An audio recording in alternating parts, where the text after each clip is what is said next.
తెలంగాణ రాష్ట్ర ప్రతిష్టను ప్రపంచ పటంలో నిలిపేలా ఫ్యూచర్ సిటీని అద్భుతమైన నగరంగా తీర్చిదిద్దుతామని ముఖ్యమంత్రి రేవంత్ రెడ్డి స్పష్టం చేశారు. సింగపూర్, టోక్యో, న్యూయార్క్ నగరాల తరహాలో ఫ్యూచర్ సిటీని అభివృద్ధి చేయాలని ప్రభుత్వం నిర్ణయించిందని సీఎం తెలిపారు. అభివృద్ధిని అడ్డుకోవాలని కొందరు చూస్తారని, వారిని పట్టించుకోవాల్సిన అవసరం లేదన్నారు.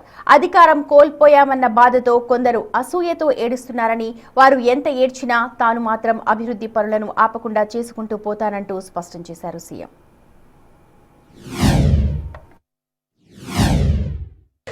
ప్రపంచంలోనే ఒక అద్భుతమైన నగరాన్ని ఏ దేశాలైతే మనం చూసి వచ్చినామో, ఏ దేశాలనైతే మనం ఆదర్శంగా తీసుకుంటున్నామో, సౌత్ కొరియా, జపాన్, జర్మనీ లాంటి అభివృద్ధి చెందిన దేశాలు, సింగపూర్ లాంటి నగరాలను ఈరోజు మనం చూసి నేర్చుకుంటున్నాం.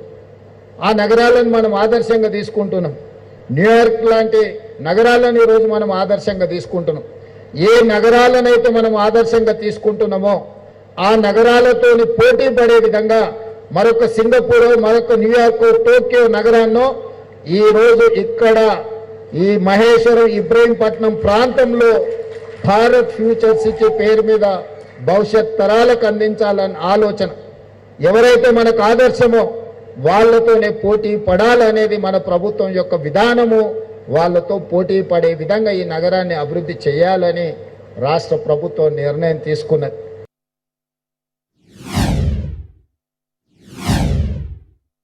ఔటర్ రింగ్ రోడ్ ఆలోచన చేసినప్పుడు ఇది అయ్యేదా అన్నారు. ఈరోజు మనం రీజనల్ రింగ్ రోడ్ 360 కిలోమీటర్లతోని రీజనల్ రింగ్ రోడ్ నిర్మించుకుంటున్నాం. ఈరోజు రేడియల్ రోడ్ మీ కళ్ళ ముందల్లే పనులు జరుగుతున్నాయి. కొంగర కళా నుంచి ఆమంగల్, అక్కడి నుంచి నల్లమల వరకు, నల్లమల నుంచి సోమశిల నుంచి నంద్యాల నుంచి బెంగళూరు వరకు ఈరోజు మనము controlled express, greenfield express highway మనం నిర్మించుకుంటున్నాం. ఈరోజు ఆ రోడ్డు రావడంతో బెంగళూరు 70 నుంచి 80 కిలోమీటర్ల దూరం తగ్గుతుంది. ఇదే కాదు, ఈరోజు భారత ప్రధానమంత్రి, కేంద్ర ప్రభుత్వం ఈ దేశంలో 7 స్పీడ్ ట్రైన్లను ఇస్తే, వేరే భాషలో బుల్లెట్ ట్రైన్ అంటారు కదా, వాటిని ఇస్తే 3 ట్రైన్లు మన రాష్ట్రానికి వచ్చినాయి. ఈరోజు Bengaluru to Hyderabad bullet train తొందరలో మనం చూడబోతున్నాం. ఇది కళ నిజం కాబోతుంది. ఈరోజు శంషాబాద్ నుంచి పూణే వయా ముంబై ఈరోజు బుల్లెట్ ట్రైన్ రాబోతుంది. ఇవాళ శంషాబాద్ నుంచి మనకు అమరావతి నుంచి చెన్నై ఈరోజు బుల్లెట్ ట్రైన్ రాబోతుంది.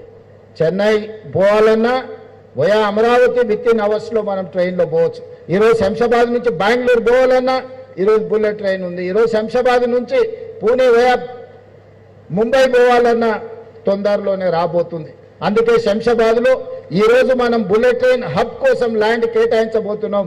నగరం నుంచి మెట్రో రైలు అక్కడికి తీసుకురాబోతున్నాం. అక్కడనే ఒక పెద్ద బస్ టెర్మినల్, వివిధ జిల్లాల నుంచి, వివిధ రాష్ట్రాల నుంచి బస్సుల్లో ప్రయాణించే వాళ్ళు అక్కడికి వచ్చేస్తే కావలసిన వాళ్ళు వెళ్ళాల్చుకున్న బుల్లెట్ ట్రైన్ హబ్లో వాళ్ళు అక్కడనే డైరెక్ట్గా జాయిన్ కావచ్చు. నగరంలో నుంచి ఎవరు వచ్చినా మెట్రోలో అక్కడికి వచ్చే విధంగా ఈరోజు ఎయిర్పోర్ట్ పక్కల్లోనే తొందరలోనే పెద్ద ఎత్తున బుల్లెట్ ట్రైన్ల కోసము, మెట్రో రైలు కోసము, అదే విధంగా ఒక పెద్ద బస్ టెర్మినల్ని ఈరోజు ఈ ప్రాంతంలో మనం తెచ్చుకోబోతున్నాం. కొంతమంది పడనోళ్ళు, నచ్చనోళ్ళు ఉంటారు, కడుపులో నొప్పినోళ్ళు కూడా ఉంటారు. ఫ్యూచర్లో నాయకుడు ఫ్యూచర్ సిటీ కడతాడంట అని నేను చెప్పదలుచుకున్నా. మీరు ఏడ్చుకుంటూనే ఉండరు, నేను చేసుకుంటూ పోతూనే ఉంటాను. మీ ఏడిపే, మీ ఆర్తనాదాలే కుటుంబం అంతా కూర్చొని పెడబొబ్బలు పెట్టి ఏడుస్తుంటే అధికారం పోయిందని నా చెవులకు సంగీతం వినిపించినట్టుగా ఉంటుంది. శంకరాభరణం సినిమా చూసినట్టు అనిపిస్తుంది నాకు వాళ్ళ ఏడుపులు వింటుంటే. ఎందుకంటే వాళ్ళు దుఃఖం, బాధ, మేము దోసుకుందాం అనుకున్నాం, ఇంకా 10 ఏళ్ళు 20 ఏళ్ళు ఏలుకుందాం అనుకున్నాం, అర్ధాంతరంగా ఓ రైతు బిడ్డ వచ్చి గుంజుకొని పోయిండు అని వాళ్ళు ఏడుస్తారు. సహజంగా పోయినోనికి ఏడుపు ఉంటుంది, ఉండదా? రావణాసురుడు చచ్చిపోయినప్పుడు కూడా వాళ్ళు ఇంట్లో ఏడ్చి ఉంటారు కదా. కానీ రాముడు మంచి కోసమే రావణాసురుడిని చంపిండు కదా. బకాసురుడైనా లేకపోతే కుంభకర్ణుడైనా వీళ్ళందరూ కూడా వీళ్ళు అసుర అంటే రాక్షసులు. అట్లాంటి వాళ్ళందరికీ కులగురువు శుక్రాచార్యుడు. ఆ శుక్రాచార్యుడు దేవతలు తపస్సు చేసేటప్పుడు, లోక కళ్యాణం కోసం పూజలు చేసేటప్పుడు ఆయనకి ఇద్దరు శిష్యులు మారీచుడు సుబాహుడు అని ఇద్దరు శిష్యులు ఉంటారు. వాళ్ళని పంపిస్తే వీళ్ళు యజ్ఞాలు యాగాలు చేస్తుంటే రక్తము మాంసం తీసుకొచ్చి ఆ యజ్ఞాల యాగాలలో వేసేటోళ్ళు. శుక్రాచార్యుడు దగ్గర కూర్చొని మారీచుడిని సుబాహుడిని ఊరి మీదకి వదిలేటోడు. ఇప్పుడు రాష్ట్రంలో కూడా అట్లనే నడుస్తున్నది. శుక్రాచార్యుడు ఫామ్ హౌస్లు ఉంటుండు, మారీచుడు సుబాహుడు మన చుట్టూతో తిరుగుతున్నారు.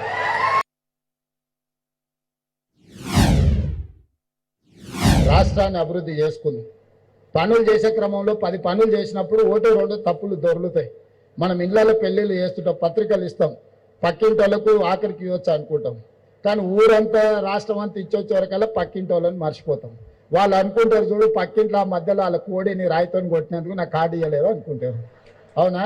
వీళ్ళ కుక్క అరిసినందుకు తిట్టినందుకో, వాళ్ళ కోడి పిల్లని రాయితో కొట్టినందుకో మాకు పెళ్లి పత్రిక ఇవ్వలేదు అనుకుంటారు. మనకు అట్లాంటి ఉద్దేశం ఏమి ఉండదు.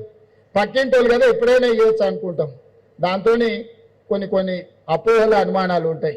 మా ప్రభుత్వం చేసేటప్పుడు కూడా అది మూసీ నది పునర్నిర్మాణం కావచ్చు, లేకపోతే రీజనల్ రింగ్ రోడ్ కావచ్చు, భారత్ ఫ్యూచర్ సిటీ కావచ్చు, మెట్రో రైల్ నిర్మాణం కావచ్చు, ఏవి తీసుకున్నా ఈ పనులు వేగంగా చేయాలన్న ఆలోచనతోని ఎక్కడైనా చిన్న తప్పిదాలు దొర్లితే అది ఉద్దేశపూర్వకంగా మీకు ఇబ్బంది కలిగించాలన్న ఆలోచన ఈ ప్రభుత్వాన్ని కాదు.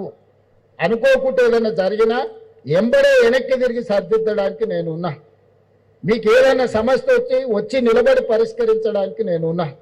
నమ్మకం పెట్టుకొని ముందుకు నడవండి. ఆ నమ్మకమే మనల్ని అభివృద్ధి పదం వైపు నడిపిస్తుంది. ఎప్పుడు చెడు చెప్పేటోడు ఉండనే ఉంటాడు. ఏ ఊరికైనా ఓ తాగుబోతాడు ఉంటాడు. అవునా? ఆ సినిమా లేదు.